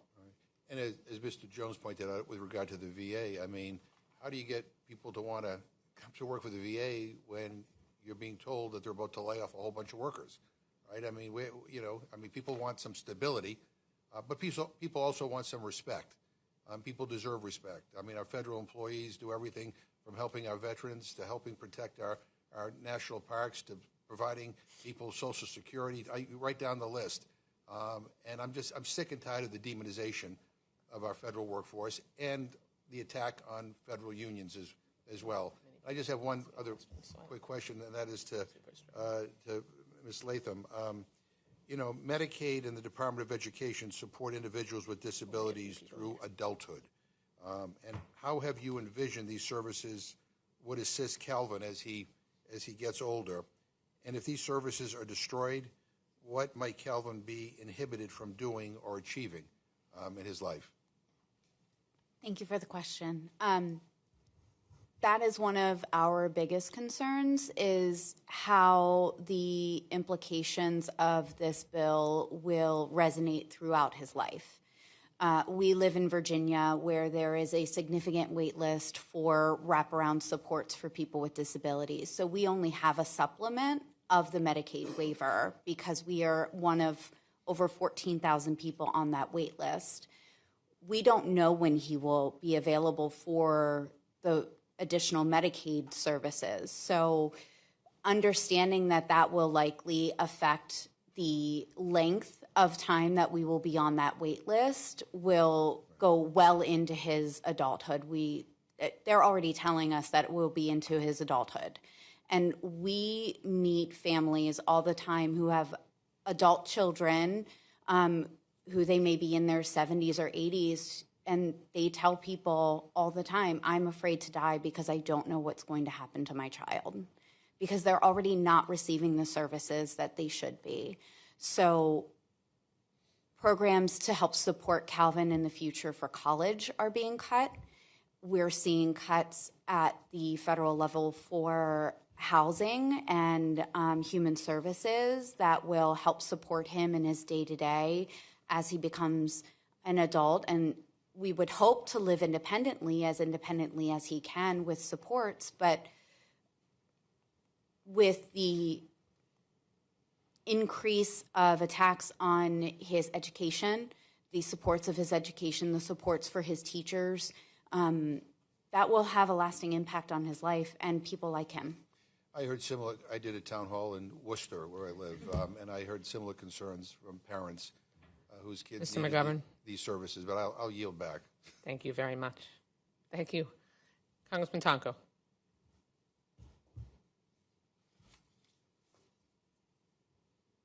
Okay. Yeah, it's on now. Thank you. Thank you, Congresswoman. I represent the Capital Region in New York, the Albany, New York area, and just impacted by so many of the cuts that our constituents are raising their voices, very, very concerned. And Donald Trump and his GOP allies are purposefully making this shutdown as painful as possible for the American people. They have made it no secret that they are attempting to entirely eliminate federal agencies. Seems to be their underlying goal. And the Department of Education is one of their top targets. This is illegal. The president cannot eliminate entire federal agencies without approval from Congress, but they continue to go forward with this agenda. He attempted to illegally fire thousands of federal workers, something that no previous president has done during a shutdown. These cuts are unnecessary. Trump has proposed steep funding cuts across the federal government, including the Department of Education, which would have a devastating impact on our children and our communities. In fact, compared to this time last year, the Department of Education has been reduced by more than one-half, as thousands of staff have either departed or been fired. This has been going on since day one of this administration. Now he's using the shutdown that he caused to go even deeper. In the most recent rounds of cuts, 466 employees were fired at the Department of Education. That was a fifth of the remaining staff at the agency. These firings affected those who oversee Title I grant funding, which is designated for low-income schools, the Office for Civil Rights, the management of the 21st Century Community Learning Centers, which facilitate summer and after-school learning programs. There are 3 employees left at the Office of Special Education Programs. 3. That's 3 employees left at the office that oversees more than $15 billion worth in funding under the Individuals with Disabilities Education Act, IDEA, and ensures that students with disabilities are receiving the same opportunities as their peers. 3 people. Who is going to answer the call when a family is desperately trying to get the resources that are necessary for their child? Who is going to look after the promise that children of different abilities in this country are supposed to be guaranteed the same opportunity as their peers? Who is going to assist every school in the nation with this monumental task? That seems like a pretty big task for just 3 people. We must confront the reality that when we cut education, we cut opportunity, we cut innovation, we cut our nation's future. Depriving students of resources today increases the risk of leaving behind an entire generation of students who are unable to reach their full potential. The Trump administration does not have to do this. They are deliberately choosing to inflict as much pain on the American people as possible. Families across our country are now getting hit on multiple fronts. First, the Republicans' big, ugly bill made the largest cut to Medicaid in history while refusing to extend tax credits that make health care affordable for millions more. Now they're gutting access to special ed and resources that millions of schools and families rely upon all across our great nation. Lindsay, I heard your responses to my colleague, Representative McGovern. But are there other things you would tell us about in terms of the devastating cuts, what they mean to your family, what they mean to Calvin, what they mean to families like yours? In the state of Virginia, as I mentioned in my remarks, the JLARC study showed that there were instances, vast instances across the Department of Education in Virginia where they found that students were denied a free and appropriate public education. In those situations, they are supposed to be given compensatory services to be made whole. What the study found is that VDOE does not follow up to ensure that those compensatory hours are being met and that those children are made whole. So our next step would be to go to the Office of Civil Rights, which is no longer available. So the backstop for families like mine is there is none. We just don't have a voice now to help support these students who are being denied access to an appropriate education. And if this is the trend in Virginia with the budget that we have, I can't imagine what that looks like in states like Alabama or Louisiana, where they are also, disability doesn't discriminate. Everyone will have disability in their life at some point. It is not partisan, it is not a party. Disability will touch every single person, and it can happen at any single time.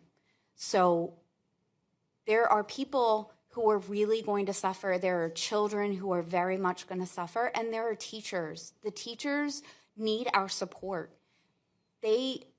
Special education is the most critical area where we have a deficit in teachers. And the resources that come out of OSIP to help support those teachers are no longer available. So we're making it harder for people to enter the profession, and that's very scary. Well, thank you to the panel for being in this fight, each and every one of you. And with that, Madam Chair, I yield back.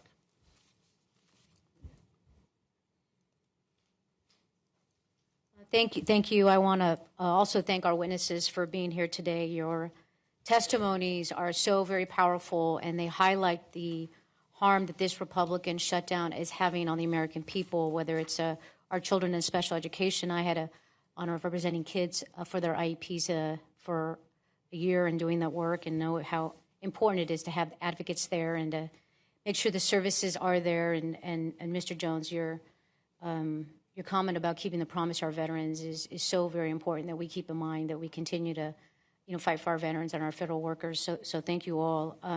I want to also say it's been really disappointing that as these harmful impacts are happening to federal workers and people across the country, that our Republican colleagues have just stood by in silence. Just stood by in silence as this has happened. And so we're going to continue to fight for everything from collective bargaining to health care to our federal workers. So thank you all for being here. Mr.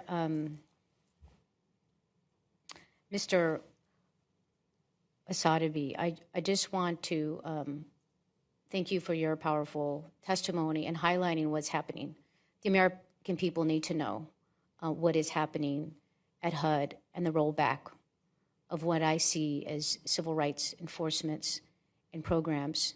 And you said it so eloquently, you know, what people fought and the blood, sweat, and tears for.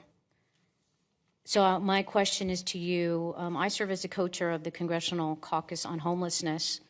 I work with my colleagues on legislation and policies to ensure everyone has a safe place to call home. And the Trump administration has, you know, threatened to use this shutdown to attack programs it doesn't like, some of which you've mentioned and you've spoken about. He's already made cuts to funding and to staff, people like you who are willing to speak out, and that this is going to really impact programs and make sure there's equal access to housing. Do you see these moves by the administration and the current HUD leadership during the shutdown as part of a plan to undermine the long-term enforcement of civil rights protections for housing? Thank you for the question. It's hard to see it any other way. We actually did try to give them the benefit of the doubt at the start of the administration. They won the election. They have the right to set priorities, to take things in a different direction. But what we've seen is the removal of any capacity to do this work at all.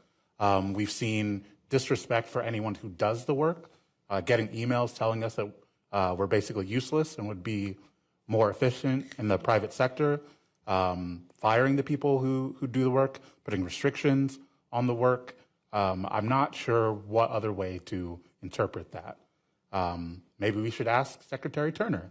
We've put out an ask to have a hearing with him. He should come and explain his plans, explain what he's done already, and we'll see if he can defend it and explain it to you and to the American people. I'm not sure that would be very successful, but we should do that. I think it'd be very interesting. Our ability to do our work has been, shredded systematically. When you go from the beginning intake process, reducing the ways that people can file complaints, you get rid of the investigators, you get rid of the people who could prosecute the claims, you get rid of the ability to send the claims somewhere else, you get rid of the fair housing organizations that were required to fund by law, you get rid of the state organizations that are required to enforce people's rights. I'm not sure what they expect people to do to have their rights protected. It seems like they're much more concerned about defending the rights of landlords and banks and developers and the people who already have quite enough in this country and are much less concerned with the survivors of domestic violence, some of which I know are on the street right now. The last thing that I did before getting fired on September 29th was talk to some people in our client office, and they were asking for help to how to get a woman who is currently homeless, how to get her housing authority to actually give her housing back because she lost it due to a stalker who physically assaulted her, and she had to flee. And it's my job to help that person. Everything that they could do to stop me from doing that, they have done, including walking me out of the building for telling you that they're doing that. So that's the situation. And it's a critical situation. We need to do something about it.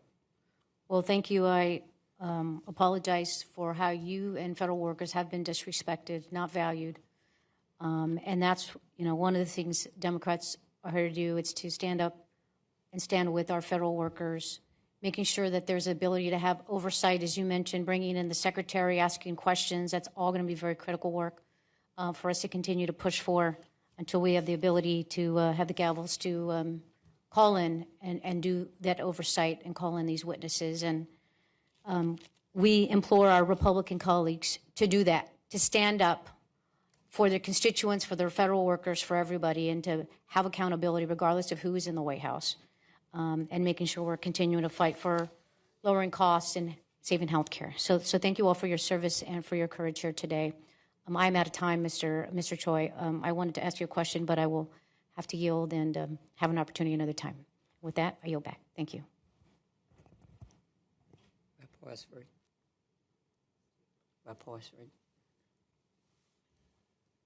Well, good afternoon. I am Congressman Stephen Horsford from Nevada, and I want to thank the co-chairs of the Steering Policy Committee and Leader Jeffries for prioritizing this hearing and for centering your voices in this debate about where we are as a country and a Congress and what we have to do going forward. And I want to start by saying you all are the best of America.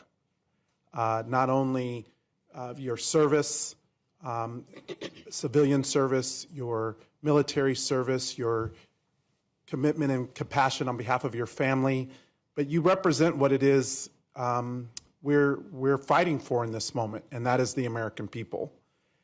Sadly, it's now a month since Speaker Johnson has opened the doors of Congress.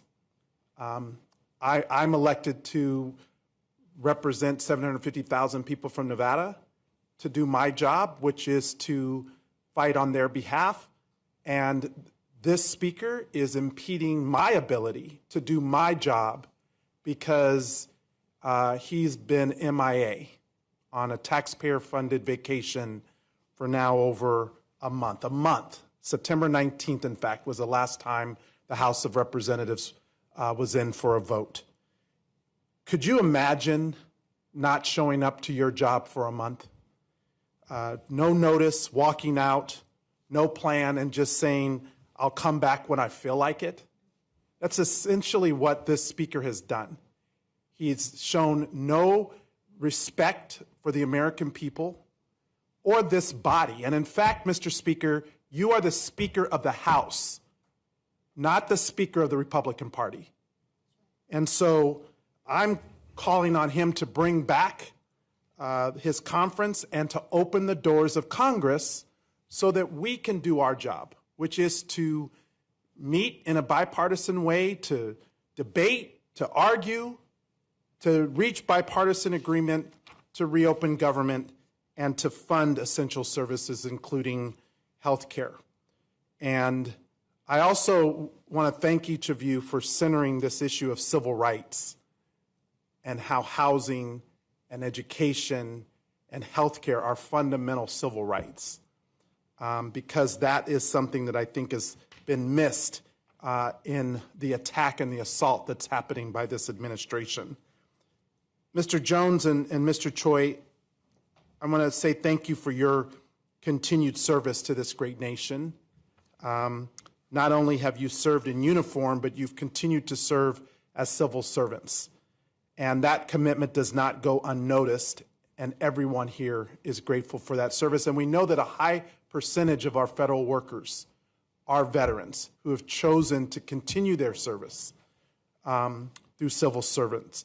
So I just want to ask each of you how this government shutdown has impacted you personally and those of your furloughed workers, your peers, if you wouldn't mind sharing that.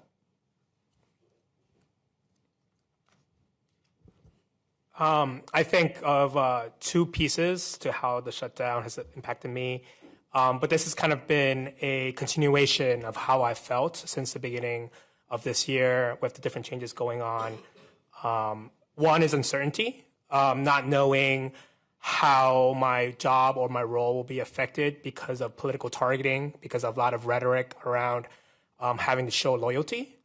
The second one is focused around moral injury, right? So as someone who has dedicated a big part of time to study health policy, think about how to best think about health insurance policy and how to support different communities, having the idea that talking about health equity is something that's not allowed in the workplace. Seeing folks that are focused on Office of Minority Health getting shuttered in their work around health equity or how to think about people with unmet needs, how we can no longer do that in our workplace, right? So those two pieces, I think, are centerpieces of how I feel.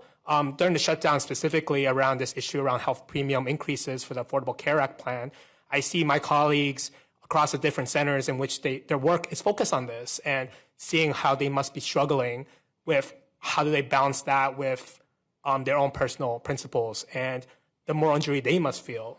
I also see colleagues in Medicaid working on the work, implementing the different things that are implemented to the bill, and how they must feel, knowing that it would not have that positive impact around employment, but may cause issues with folks getting uninsured. Folks that have this, what we call lumpy income, right? So they're self-employed, they're contractors, don't necessarily work a certain amount of hours, or how the paperwork may cause them to lose insurance, may lead to, if they have a chronic illness, may lead them to get even sicker, may lead to unnecessary harm and suffering. So I think those two feelings would sum up how I feel. Thank you. Mr. Jones. Congressman, on a personal level, like most people, I have a mortgage. I have two boys. One's 15, one's 10. My 15-year-old, he can eat $200 worth of groceries in 2 days. So they're expensive. Yeah. So, and as you know, groceries, they haven't gone down as promised by this administration. In fact, they've gone up. All you have to do is go to the grocery store and, drop $300, and you can almost carry it out in two hands. So, yeah, while we're furloughed, obviously, we're not getting paid. So, yeah, it's having an impact on my family, obviously, and many other federal employees. I'm lucky in the regard that my wife, she has a great job. She makes decent income, and we have savings. So we're able to weather the storm, I guess, for a while. We have to tighten the belt. We've been very frugal on what we spend, but I have friends in the Park Service and other federal agencies that aren't as fortunate as me. And so they're very concerned, if they miss a mortgage payment or the rent payment, are they going to be kicked out? Are they going to have their home foreclosed on, or the landlord's going to kick them out if they can't pay their utility bills? Right. They turn their power off, their internet off. So these are real world problems that a lot of people are facing as federal employees. And the longer this goes on, obviously it's going to get worse. So I'm hoping your Republican colleagues will come back and do their job so we can do our job. Thank you so much. Thank you. I yield back. Thank you. Well, thank you all for being here.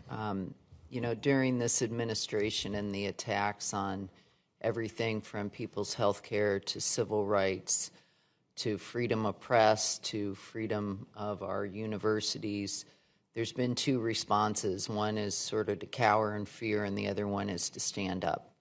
And especially for all of you who are federal employees, thank you for the courage that it takes you to stand up.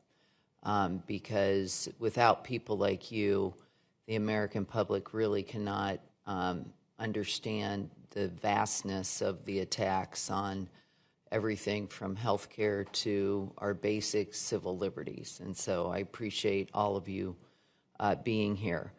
My mom used to always say to me, you don't need to listen to what people say, you need to watch what they do. And that tells you what their priorities are and what they value. And, I sort of, we're now in day 33, and we haven't had a gavel. We haven't seen our Republican colleagues here. Mike Johnson has not gavelled in the House of Representatives. But let's contrast that to July 2nd, when we were all back in our districts, getting ready for the 4th of July holiday, doing our work in our districts, and we were all rushed back here, and he gavelled in, and we passed the biggest attack on middle-class Americans in Medicaid and SNAP benefits in history. The passage of this big bill, I don't call it beautiful, I have another B word for that, that really ripped health care away from 15 million Americans. Also, they could go and give tax breaks to the wealthiest Americans. And so it's sort of in this backdrop that we're here today, having this hearing.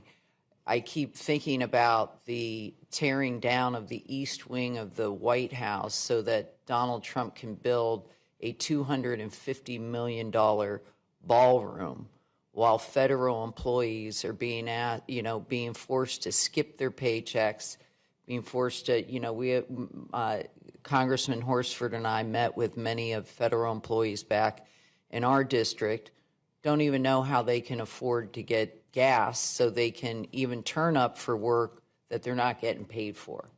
And so it's just really the discrepancy in priorities is just astonishing to me.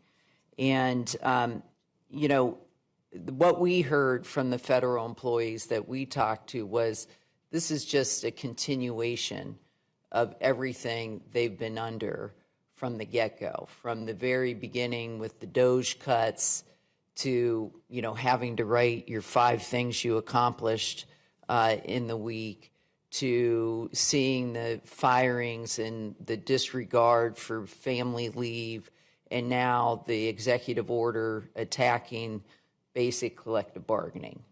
And so my question I'm going to ask Mr. Shriver, Mr. Jones, Mr. Ozadibi, and Mr. Choi. What I've noticed with this administration is they try to achieve their priorities by attacking the people who implement our laws. And so, it's a sinister attempt, whether you're talking about the rollbacks to the Department of Special Ed. Now, these are the individuals that make sure that the decades-long promise from Congress that, that ensures that disabled students receive free and appropriate education and protects the civil, the civil liberties. Or you see the Bureau of Land Management rolled back, Park Service rolled back, the VA rolling back the benefits. And so my question in HUD, seeing the rollback of protections, is just very quickly, because I'm running out of time, can you tell us when employees get cuts and when these attacks on employees happen, what does that mean for the ability to deliver the services that you're called to do? It's devastating, Congresswoman. It's devastating. And I don't think the American people quite understand the far reach of the services that the federal government provides day to day. And I don't think this administration gets it at all. I don't think they had any plan for how they were going to continue delivering services when they did these cuts. So we might be talking about wildland firefighters. We might be talking about safety inspectors that go into meat and poultry plants and make sure that our food is safe. We might be talking about nurses at the VA. The largest occupation in government is nurses who serve our veterans in VA facilities. We might be talking about people that handle customer service on benefits programs like Social Security.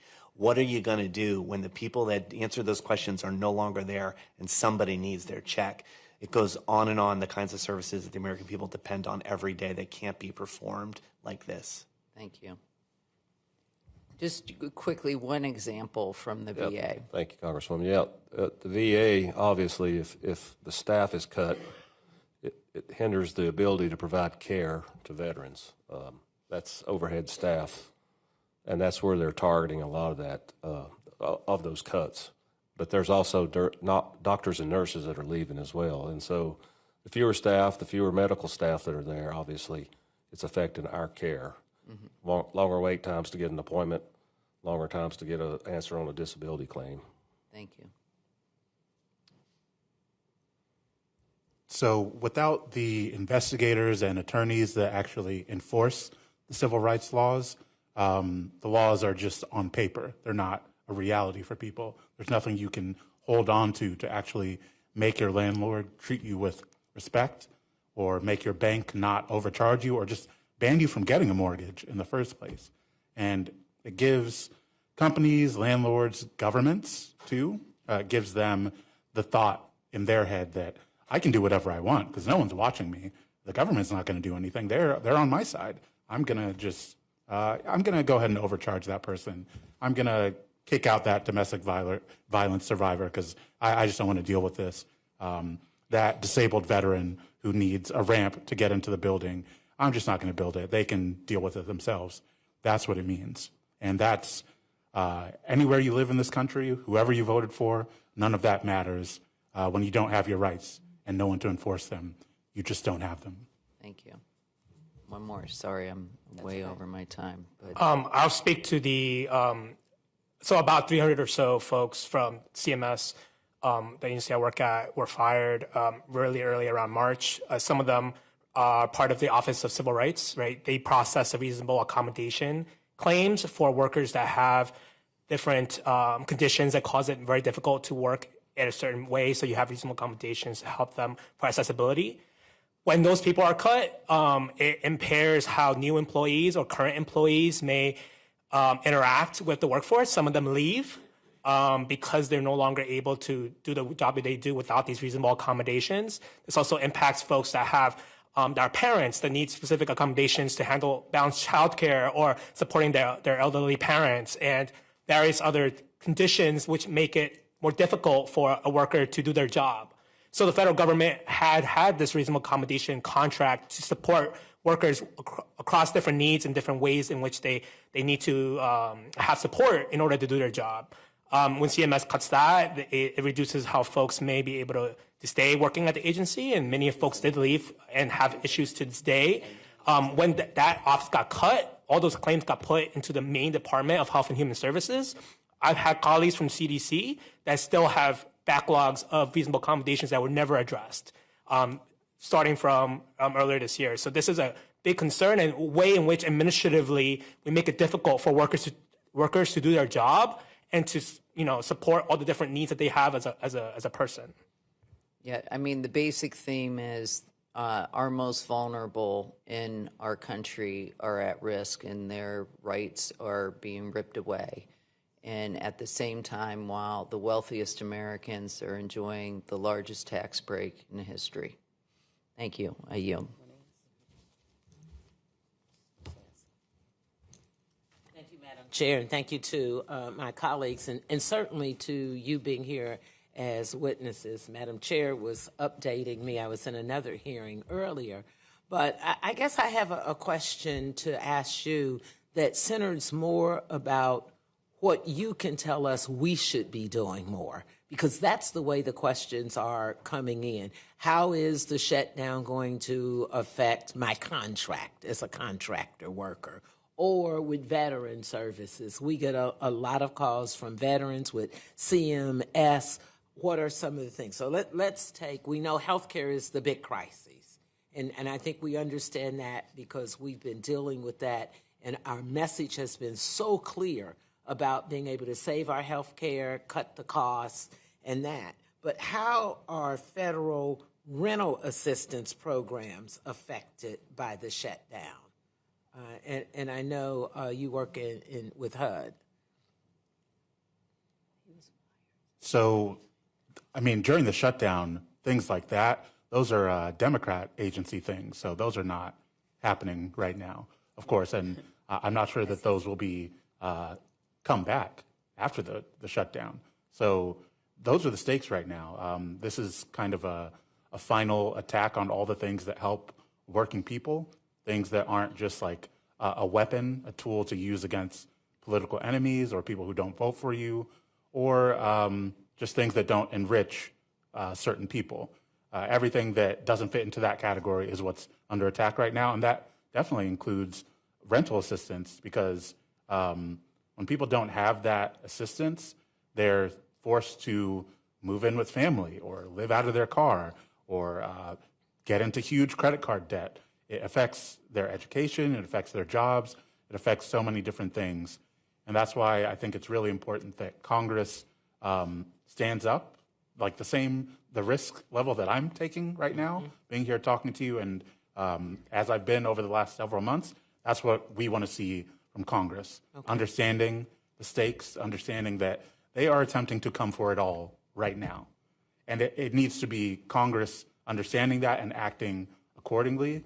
So that means working with federal unions, because we are the workers in the building who can tell you what's happening, and it's going to be the union people who speak up. So got to make sure that the unions are still there, and got to make sure that the people who do speak out have protection and amplification for whatever's happening. That's very helpful. Thank you. I have a few minutes left. Let me ask anyone, especially those who are veterans, what impact to the VA healthcare facilities are they facing prior to and during the shutdown? For example, are there staffing, supply, or medication delivery issues? I can take that, Congresswoman. Yeah. So my local, we represent VA workers in Asheville, North Carolina, and they have lost quite a few folks since January 20th, mainly due to the deferred resignation program and voluntary retirements, and it has affected care there. It's a lot of the folks that restocked medical supplies, they were let go. They were brought back, I think, and then they were let go again from all the confusion and chaos. So it's definitely had an effect on the employees, the employees that are still there, because a lot of the medical staff have to do that work now. So instead of providing care to veterans, they're running around and restocking shelves and moving things around and doing, I guess, some of the administrative work, I've been told. Thank you. Thank you. This is a very helpful, and let me just say we hear you in that bringing individuals on and the risks you're taking as the risk when we go live and in the hearings, and we say the same thing that you were saying. We call them out.